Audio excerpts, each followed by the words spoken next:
Bom dia, boa tarde ou boa noite, sejam bem-vindos a mais um vídeo do canal. Eu sou o Cleiton Mo e hoje eu vou trazer mais um conto chinês. Dessa vez é um conto que fica... Bem, é um conto, diz que é assim, 80 mil soldados vezes 800 mil, mas eu vi que também falam 100 mil soldados, 100 mil soldados vezes 1 milhão, enfim, é uma guerra quase impossível. Mas eu explico melhor depois da vinheta, então vamos lá. Bem, na mitologia chinesa, eu já falei em outro vídeo, que eles têm algumas coisas específicas que fazem parte de todo o arcabouço deles, como por exemplo o ensino, né? A questão do culto ao ensino, da cultura do ensino, da importância do concurso público, que foi um vídeo que eu fiz sobre, mas o militarismo também está muito presente na mitologia. Então muitas vezes campanhas militares estão presentes, seja uma de defesa, uma de ataque, uma invasão, independente do que seja, acaba tendo. E aí se mistura coisas entre o histórico e o mitológico. E eles colocam lá. E aí fica aquela pergunta, né? Se é uma coisa real que foi aumentada, né? Ou se realmente é só uma coisa real, porque eles têm registros históricos. Nesse caso, nesse conto específico, é uma batalha que acontece nas imediações do rio Yangtze. Fala que existia um reino chamado Jin do leste, que fica aí na parte ali, mas pegando para a parte sul, e tem a parte que seria o reino do norte, Xianxin. E aí eles vão chegar numa grande batalha. Fala que isso aconteceu no século IV, quando o imperador de Xianxin manda os exércitos tentarem dominar as regiões ocupadas por Jin do leste. Né? E aí o imperador de Jin do leste fica receoso com isso porque eles tinham menos soldados. Então ele contrata dois generais, que eu acabei de ver o nome e eu já esqueci, é Shi Xuan, Shi Jian, enfim, vou colocar aqui. Ele contrata dois generais, que eram os melhores generais que ele tinha, e manda eles administrarem o exército para se defender barra atacar. Eles só tinham 80 mil soldados. E o outro exército, pelo menos nessa versão da história, eu vi que tem 80 mil soldados, enquanto o outro exército tinha muito mais. Números talvez até incalculáveis nesse caso, não se precisa quantos soldados eram no geral. Então os generais de Jin do Leste se juntaram para fazer uma estratégia de ataque.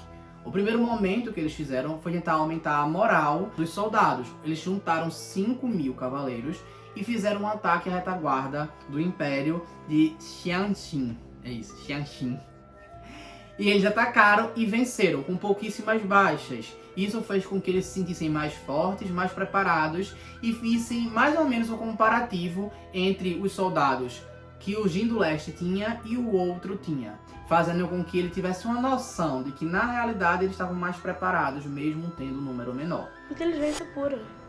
A partir disso, eles se reuniram quando o outro exército chegou próximo ao ataque, né, perto ali do rio, a batalha de Feishui.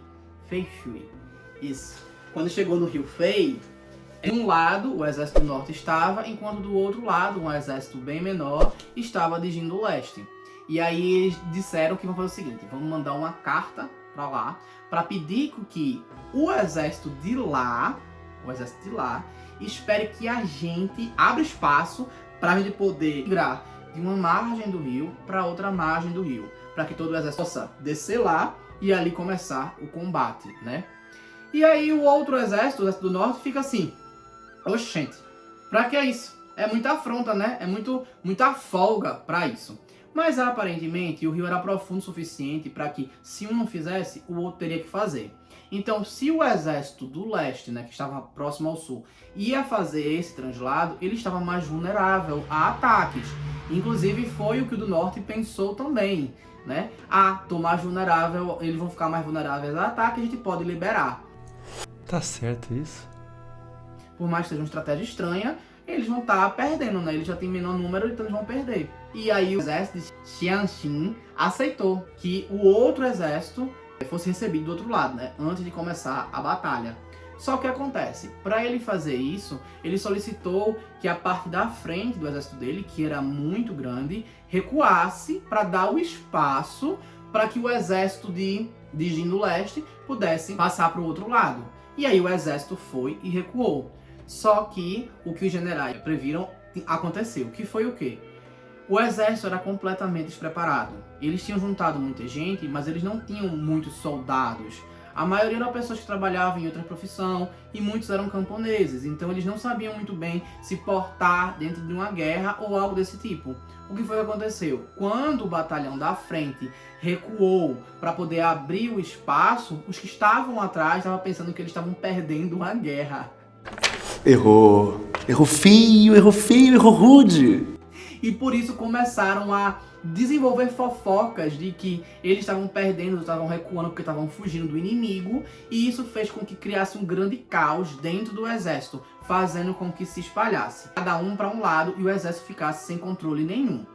Em outra versão fala que, na verdade, os generais de Jin do Leste conseguiram implantar essas ideias dentro dali do exército do norte de alguma forma por emissários que se infiltraram por ali, seja de um jeito ou de outro. O exército inimigo no exército do norte ficou completamente balanceado, cada um correndo para um lado para o outro, enquanto o exército de Jin do Leste só tinha 80 mil. Quando estava desembarcando do outro lado do rio, conseguiu dominar e diminuir as forças de Xianxin quase por completo, né? Assim, teve uma baixa significativa, e o resto fugiu, até o general acabou ferido diante da situação que aconteceu. E aí eles recuaram, e isso enfraqueceu o Império de Xianxin, e depois, com o passar do tempo, ele acabou sucumbindo para Jin do Leste. Então Jin do Leste vai, que sobe, e ali acaba dominando aquela região. Então a ideia de unificação da China pelo Xianxin acabou indo por terra, e o outro é que conseguiu unificar mais uma área ali.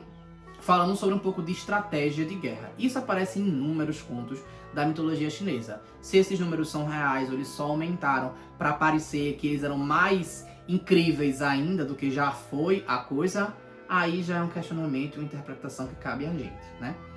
Bem, é isso. Eu espero que tenham gostado. Curtam, comentem, compartilhem. Se inscrevam no canal. Eu vou fazer mais contos chineses, porque tem pouco, né? Mas enfim. Eu espero que tenham gostado. Não sabe o que escrever, escrevam. Eita, agora deu tilt. Retaguarda. Pronto, retaguarda. E é isso. Valeu.